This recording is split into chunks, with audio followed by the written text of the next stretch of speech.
नमस्कार, स्वागत है आप सभी का। आपके साथ मैं हूं पुनीत मिश्रा। चलिए खबरों की करेंगे शुरुआत। सबसे पहले एक बड़ी खबर आपको इस वक्त बता रहे हैं, गुना से बड़ी खबर, जहां पर रुठियाई रेलवे स्टेशन पर भीषण आग लगी है और काफी तेज लपटें आग की उठ रही हैं। मौके पर फायर ब्रिगेड अभी नहीं पहुंची है, लेकिन आग बुझाने का प्रयास लगातार किया जा रहा है। जो संसाधन वहीं पर मौजूद है उससे इस आग को काबू में करने की कोशिश की जा रही है, लेकिन खबर आ गई फायर ब्रिगेड अभी तक नहीं पहुंची है।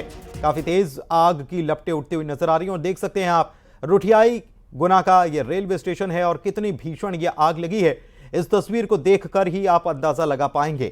आग की भीषण लपटें हैं और यहां पर देखिए बहुत ज्यादा लोग नजर भी नहीं आ रहे हैं और ऐसे में फायर विभाग को खबर कर दी गई। एक्सक्लूसिव तस्वीर आपको दिखा रहे हैं।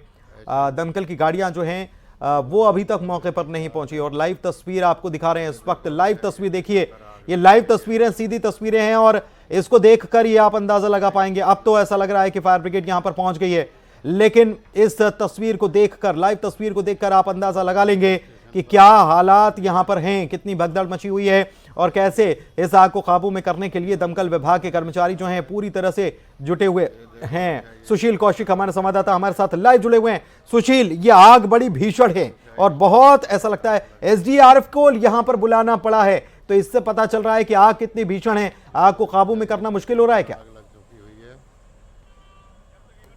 देखिए, आग की अगर बात करें तो सभी जगह आज आगजनी का जो बड़ा तांडव है। इस वक्त हम आपको तस्वीरें दिखाएंगे। ग्वालियर का ये संगम वाटिका रंग महल का इलाका है, जहां पूरी संगम वाटिका रंग महल।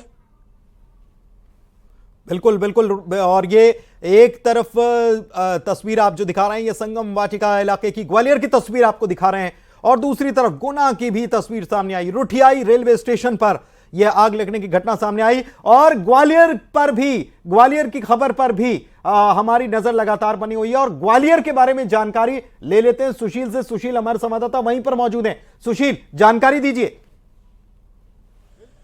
बिल्कुल, देखिए ग्वालियर की संगम वाटिका है, एजी ऑफिस ओवर ब्रिज के नीचे संगम वाटिका में आग लगी थी और संगम वाटिका की आग के बाद संगम वाटिका से सीधे ये जो रंग महल वाटिका है इसके बगल में ही, इसमें भी आग फैल गई और आप देखिए अभी तक करीब 20 से ज्यादा दमकल पानी यहाँ डाला जा चुका है, लेकिन आग पर अभी काबू नहीं पाया गया है। और यही वजह है कि अब ये आप देख सकते हैं कि बीएसएफ की टीम आई है। बीएसएफ की जो फायर ब्रिगेड है वो यहाँ पहुँच चुकी है और आप इसमें देख सकते हैं कि अभी भी जो आग है वो आग पूरी तरह से तांडव मचा रखा है आग ने। और आप समझ सकते हैं कि ये संगम वाटिका के साथ ही ये आग रंग महल इलाके में पहुंच चुकी है। रंग महल का इलाका भी पूरी तरह से जलकर खाक हो चुका है। गनीमत यह है कि आज यहाँ कोई शादी का कार्यक्रम नहीं था, नहीं अन्यथा कोई बड़ा हादसा हो सकता था। और प्रारंभिक तौर पर जो जानकारी मिली है उसके मुताबिक यही है कि जो आग लगी है वो एसी में ब्लास्ट होने के चलते आग लगी है। आप देखिए चारों तरफ से ये जो वाटिका है ये घिरी हुई है और यही वजह है कि इस वाटिका की अब ये टीन शेड की दीवारें तोड़ने का काम बीएसएफ की टीम और नगर निगम की टीम कर रही है।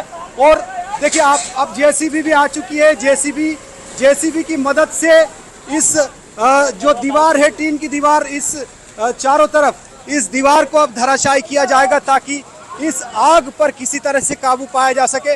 आप समझ सकते हैं कि आग इतनी भीषण है कि पूरा अंदर का जो इलाका है वो इस वक्त धधक रहा है। आग की लपटें आप देख सकते हैं कि यहाँ से 2-2 किलोमीटर दूर तक आग की लपटें नजर आ रही है। आप ये देखिए जेसीबी आ चुकी है। इस जेसीबी के जरिए आप देखिए ये टीन शेड तोड़ने का काम किया जा रहा है और इस टीन शेड को तोड़कर आप देखिए आप कितना ये आग का भीषण रूप है कि इस टीन शेड को तोड़ने के बाद आप देखिए लगातार जो नगर निगम और बीएसएफ की दमकलें हैं वो यहाँ लगी हुई है इस आग को बुझाने में। और बीएसएफ डेकनपुर की टीम भी पूरी तरह से यहाँ पहुँच चुकी है।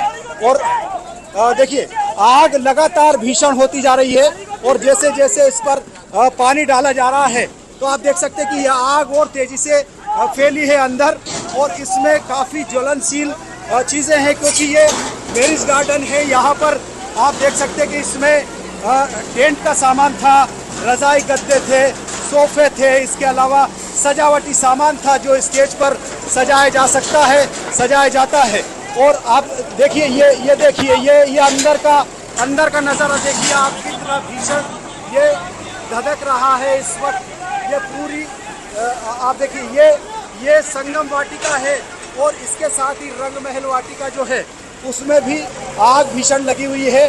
और आप देखिए ये लगातार टीमें यहाँ लगी हुई है। अब जेसीबी से भी सारी दीवारों को तोड़ दिया गया है। और ये देखिए करीब 10 से ज्यादा दमकलें यहाँ मौजूद है। एक साथ 10-12 दमकलों से पानी डाला जा रहा है। आप ये देखिए दमकलों की पोजीशन देखिए आप, ये आसपास आप देख सकते हैं कि यहाँ एक साथ 10 से ज्यादा दमकलें खड़ी की गई है। और इसके साथ ही ये बीएसएफ की टीम भी आप देख सकते हैं, बीएसएफ की टीम भी यहाँ पहुंच चुकी है। बीएसएफ की टीम लगातार प्रयास कर रही है और यहाँ बीएसएफ की टीम ने जेसीबी से इस टीम की पूरी दीवार जो इस इलाके में थी उसको धराशायी कर दिया है। और उसके बाद अब तेजी से पानी फेंका जा रहा है। थोड़ी देर बाद ही यहाँ संभावना है कि एयरफोर्स की जो फायर फाइटर मशीनें हैं बड़ी वाली जो भीषण आग को बुझाने में उपयोग की जाती है वो भी आने वाली है। इस तरह की जानकारियां हैं।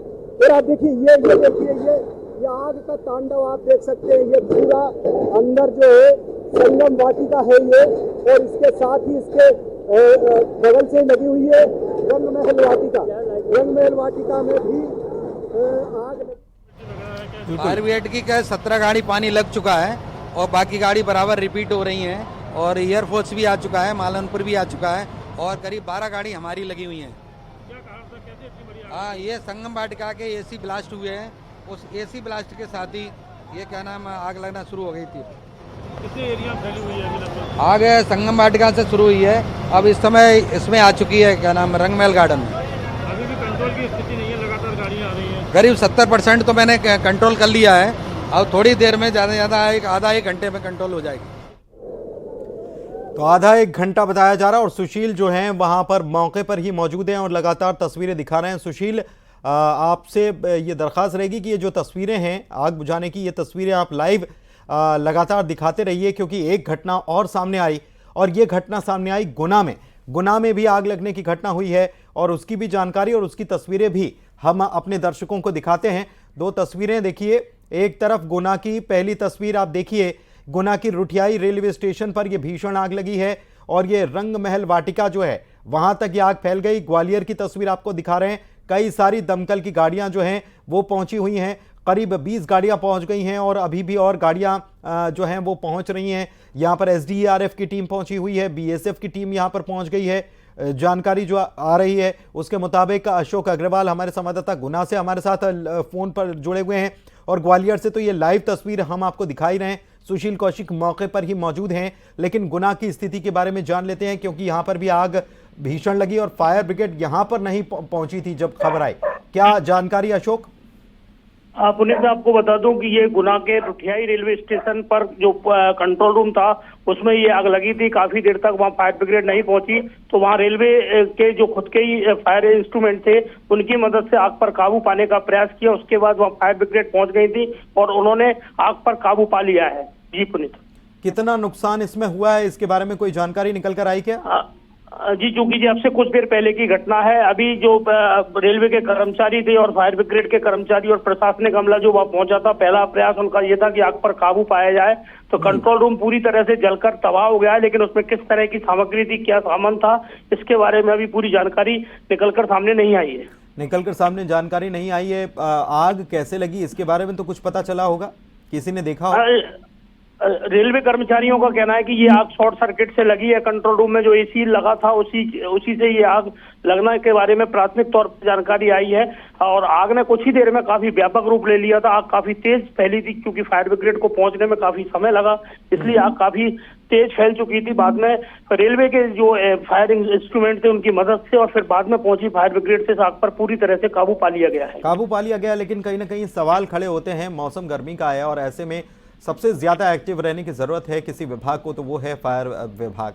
लेकिन फिर भी यहाँ खबर आती है कि फायर विभाग को खबर करने के बावजूद वो लेट पहुंचा। बिल्कुल, काफी देरी से फायर ब्रिगेड पहुंची। यही वजह रही कि रेलवे स्टेशन पर जो कंट्रोल रूम है पूरी तरह से जलकर तबाह हो गया।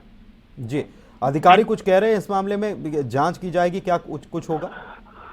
हाँ बिल्कुल, अधिकारियों का कहना है इस पूरे मामले की पड़ताल की जाएगी, किस तरह से ये आग लगी और किस तरह से यहाँ पर जो भी प्रबंध थे उनकी फिर दोबारा से सर्चिंग की जाएगी कि आग पर तुरंत काबू पाने के प्रयास क्यों सफल नहीं हो पाए।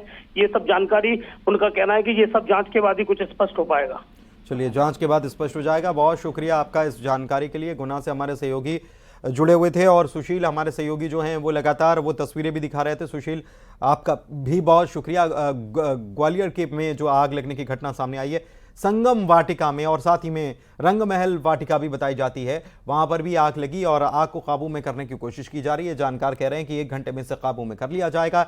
इधर एक और बड़ी खबर आपको बता रहे हैं। आज ओडिशा में एक नाव जो है हादसे का शिकार हो गई और इसमें 2 लोगों की जान चली गई, लेकिन 8 लोग अब भी लापता बताए जा रहे हैं और रेस्क्यू ऑपरेशन इसके लिए लगातार किया जा रहा है। बता दें आपको कि ओडिशा के छत्तीसगढ़ से जो नदी महानदी जो है ओडिशा जो जाती है, महानदी में ही नाव टूटने की वजह से ये लोग सभी डूब गए थे। बताया ये भी जा रहा है कि नाव में करीब 50 से ज्यादा लोग सवार थे और इसकी वजह से ये डूब गए और ज्यादातर लोग इसमें छत्तीसगढ़ के ही रहने वाले हैं। खरसिया के, अंजलि पाला के ये सभी लोग बताए जाते हैं। उमेश पटेल घटनास्थल के लिए रवाना हो चुके हैं।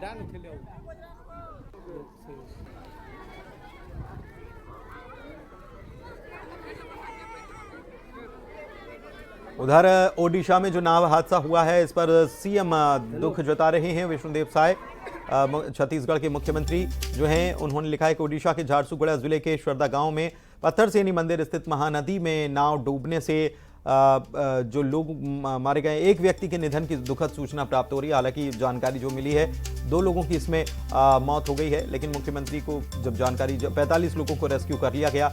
उन्होंने ये भी लिखा है 6 अभी भी लापता हैं और इनकी तलाश की जा रही है। उन्होंने लिखा है कि झारसुगुड़ा प्रशासन और रायगढ़ जिला प्रशासन के बीच सामंजस्य स्थापित हो चुका है। रायगढ़ जिला प्रशासन को जरूरी निर्देश दिए गए हैं। घटनास्थल पर बस की व्यवस्था कर रेस्क्यू से बचाए गए लोगों को वापस खरसिया स्थित अंजोरपाली और अन्य गांवों में लाने की व्यवस्था भी कर दी गई है। ईश्वर से दिवंगत के शोक संतप्त परिजनों को संबल प्रदान करने के लिए प्रार्थना करते हैं।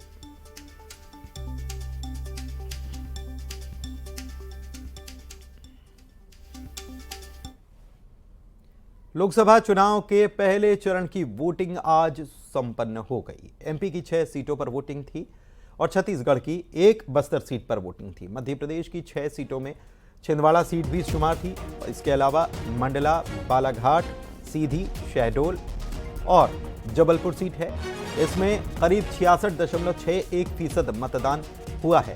बालाघाट में 72.15% मतदान हुआ। हालांकि पिछली बार से ये कम बताया जा रहा है क्योंकि बालाघाट में पिछली बार 77 हुआ था। छिंदवाड़ा में भी 89.18% मतदान हुआ है, जबकि छिंदवाड़ा में भी पिछली बार 82% वोटिंग हुई थी। जबलपुर की बात करें तो यहाँ 60.07% मतदान हुआ। जबलपुर में भी पिछली बार 69% के आसपास मतदान हुआ था। मंडला में वोटिंग का आंकड़ा 72.49% रहा। सीधी में 54.36% आंकड़ा रहा, जो कि पिछली बार से कम है। उधर शहडोल में भी 63.23% मतदान हुआ। बस्तर की अगर बात कर ली जाए तो बस्तर में पिछली बार भी 66% मतदान हुआ था। इस बार भी 66% से कुछ ज्यादा, करीब 67% मतदान दर्ज किया गया है।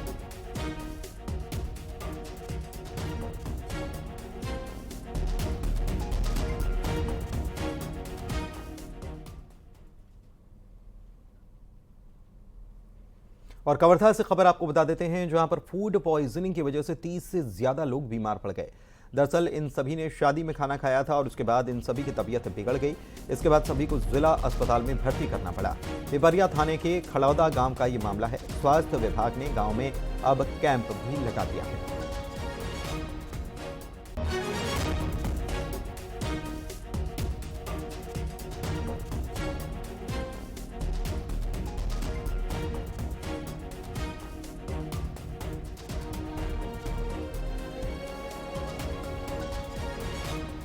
बड़ी खबर आपको बता रहे हैं, शादी में खाना खाने के बाद लोगों की यहां पर तबीयत बिगड़ती चली गई और जो जानकारी मिल रही है उसके मुताबिक 30 से ज़्यादा लोग बीमार हो गए। जिला अस्पताल में भर्ती करा दिया गया है। गांव में कैंप लगाना पड़ा है स्वास्थ्य विभाग को। इससे आप समझ सकते हैं, क्योंकि गांव में वैसे भी बड़े पैमाने पर जब शादी समारोह होता है तो बड़े पैमाने पर पूरे गांव को बुलाया जाता है, और ऐसे में और लोगों को भी शिकायत जाहिर के तौर पर हो रही होगी।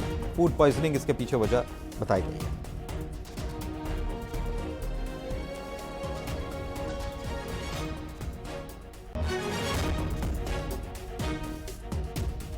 मनीष मिश्रा संवाददाता कवर्धा हमारे साथ फोन लाइन पर जुड़े हुए हैं। मनीष, क्या जानकारी है? फूड पॉइजनिंग से लोगों की तबीयत बिगड़ गई, शादी में खाना खाया था। हाँ बिल्कुल, पूरी जिस तरह से जानकारी सामने आई है उसके मुताबिक ये जो परिवार है वो बारात लेके पहुंचे हुए थे काम खड़ौदा का। ये पूरा मामला है। वहाँ पे घर वालों ने भी, जो लड़की पक्ष हैं उनके द्वारा भी, और जो बाराती आए थे उन्होंने भी भोजन किया था, और उसके बाद से करीब 2 से 3 घंटे बाद इनकी तबीयत बिगड़ती चली गई। कुछ को उल्टी और दस्त की शिकायत हुई, जिसमें बच्चे, बुजुर्ग और युवा सभी शामिल हैं। उनको समय रहते अस्पताल पहुंचाया गया, जहाँ उनको उपचार चल रहे हैं। अभी अधिकांश लोगों की हालत सामान्य है, कहीं कोई खतरे की बात नहीं है। और इस तरह की शिकायत आने के बाद जो स्वास्थ्य अमला है वो अलर्ट हो गया। गाँव में भी जाके घर घर जाके चेक कर रहे हैं। तो शुरुआती जो जानकारी मिल पाई उसके मुताबिक यही है कि जो शादी में खाना खाए थे उन्हीं लोगों को ये दिक्कत हुई। बाकी गांव पे किसी तरह से कोई परेशानी नहीं है। फिर भी एहतियातन गांव में पुलिस, जो स्वास्थ्य अमले का कैंप है वो लगा हुआ है। सुबह तक जो है सभी की जांच पड़ताल किए जाएंगे। चलिए, तारीफ करनी होगी कि इस मामले में तुरंत जो स्वास्थ्य विभाग की टीम है उसने संज्ञान लिया, गांव में कैंप भी लगा दिया कि किसी और को दिक्कत हो तो तुरंत अपनी वो जांच कराए। बाकी जानकारी मनीष हमारे सहयोगी दे रहे हैं कि जो लोग हैं उनकी सभी की स्थिति अब खतरे से बाहर है। बात सख्ती की करेंगे, जहां पर बड़ी रकम बरामद की गई है। 11.5 लाख रुपए कैश बरामद किए गए हैं सख्ती में। कार से ये 11.5 लाख रुपए की रकम बरामद की गई। कार की सीट के नीचे से ये पूरी रकम मिली है। अब बरामद कैश जब जब्त किया गया और पूछा गया कि भाई ये पैसा कहाँ ले जा रहे थे, कौन है ये, तो पता चला कि ये व्यापारी हैं। जब इनसे सवाल किया गया कि किसका पैसा है, कहाँ ले जा रहे थे, तो ज़्यादा वो कुछ बताने की स्थिति में नहीं थे। उनके पास कोई दस्तावेज भी इसके नहीं थे। अब आगे की जांच होगी।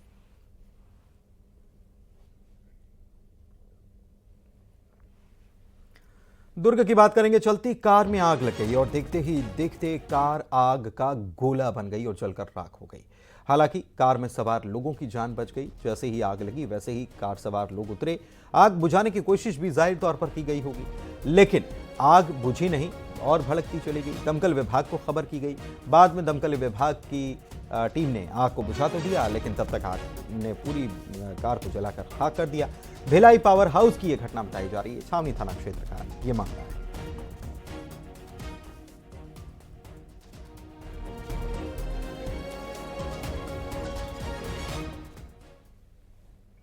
बस्तर लोकसभा सीट पर मतदान संपन्न हो चुका है। इसके बाद छत्तीसगढ़ के वित्त मंत्री ओपी चौधरी ने कहा कि प्रदेश की जनता का लोकतंत्र के प्रति भरोसा बढ़ा है।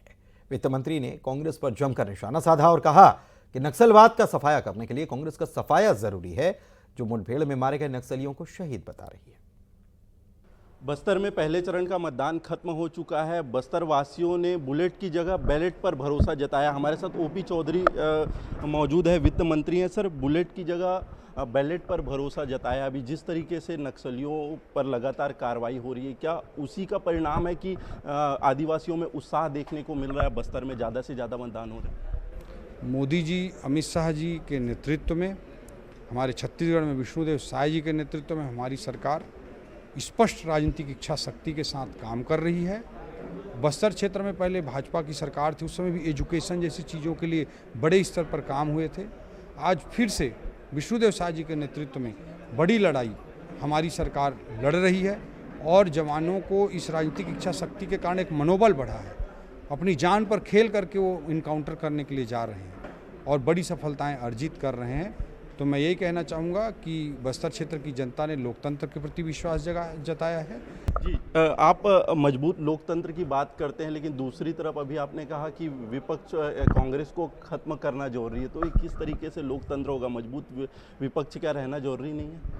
राजनीतिक इच्छा शक्ति, माओवाद से लड़ने के लिए जो राजनीतिक इच्छा शक्ति चाहिए वो कांग्रेस के पास नहीं। इसलिए मैंने कमेंट किया कि माओवाद को समाप्त होना है तो कांग्रेस जैसे पार्टी का राजनीतिक सफाया होना चाहिए। वो जो होता दिख रहा है, जो इन्होंने माओवाद से लड़ने के लिए राजनीतिक इच्छा शक्ति की जो कमी दिखाई, इन्होंने एयर स्ट्राइक, सर्जिकल स्ट्राइक जैसी चीज़ों में जो सबूत मांगा, इन्होंने बस्तर में जब माओवादियों का इनकाउंटर हुआ तो भूपेश बघेल जी ने फर्जी कहा, दीपक बैज जी ने जांच की बात कही, इनकी राष्ट्रीय प्रवक्ता सुप्रिया जी ने उन्हें माओवादियों को शहीद कहा।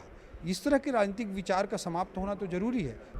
ये थे वित्त मंत्री ओपी चौधरी जी, जिन्होंने कहा कि जो उत्साह बस्तर में देखने को मिला है आने वाले जो चुनाव में वो हर लोकसभा में देखने को मिलेगा और 11 की 11 सीटें भाजपा के पास आएगी। कैमरामैन राजेंद्र सिंह के साथ आकाश शुक्ला, न्यूज़ 18 रायपुर, छत्तीसगढ़। और यहाँ वक्त एक ब्रेक का है, चलते लौटेंगे।